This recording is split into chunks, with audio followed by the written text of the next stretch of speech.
ರಾಷ್ಟ್ರೀಯ ಹೆದ್ದಾರಿ 44 ಅಪಘಾತಗಳ ಕೂಪವಾಗಿ ಪರಿಣಮಿಸಿದ್ದು ಸಾವಿನ ಸರಣಿ ನಿರಂತರವಾಗಿದೆ.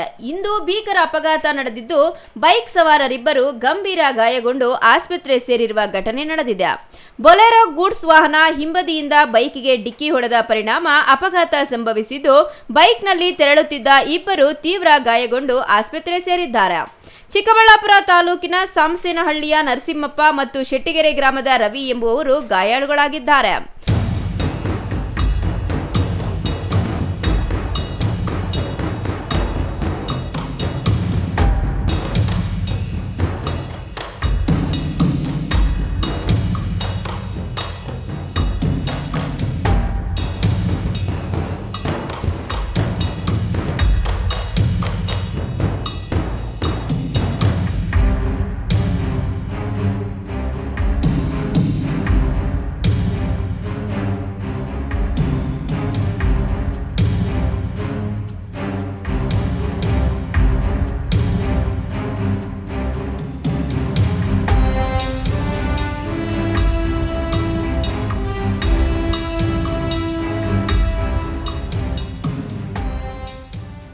ನರಸಿಂಹಪ್ಪ, ರವಿ ಚಿಕ್ಕಬಳ್ಳಾಪುರ ತಾಲೂಕಿನ ಬೇರೆ ಬೇರೆ ಗ್ರಾಮದ ವಾಸಿಗಳಾಗಿದ್ದು ಇಂದು ಮಧ್ಯಾಹ್ನ ಅಪಘಾತ ನಡೆದಿದೆ. ಆಂಧ್ರಪ್ರದೇಶಕ್ಕೆ ಸೇರಿದ ಬೊಲೆರೋ ವಾಹನ ಹಿಂಬದಿಯಿಂದ ಡಿಕ್ಕಿ ಹೊಡೆದಿದೆ.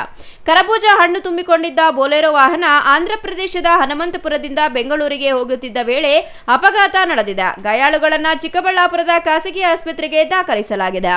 ಅಪಘಾತ ಸ್ಥಳಕ್ಕೆ ಪೆರೇಸಂದ್ರ ಠಾಣೆ ಪೊಲೀಸರು ಭೇಟಿ ನೀಡಿ ಪರಿಶೀಲನೆ ನಡೆಸಿದ್ದಾರೆ. బ్రేక్ ఫెయిల్ అయ్యి కర్బూజాకాయల లోడు ధర్మవరం నుండి సిటీ మార్కెట్కి తీసుకొని పోతుండగా బ్రేక్ ఫెయిల్ అయ్యి యాక్సిడెంట్ జరిగింది. టూ వీలర్కి ఒకరికి గాయాలైనాయి, ఒకరికి మూగి దెబ్బలు తగినాయి. అదే దాని ద్వారా నేను పోలీస్ స్టేషన్కి కేసు ఒప్పుకోవడం ద్వారా నేను లోపలికి స్టేషన్లోకి వచ్చినాను. News bureau, CTV news, చిక్కబಳ್ಳాపుర.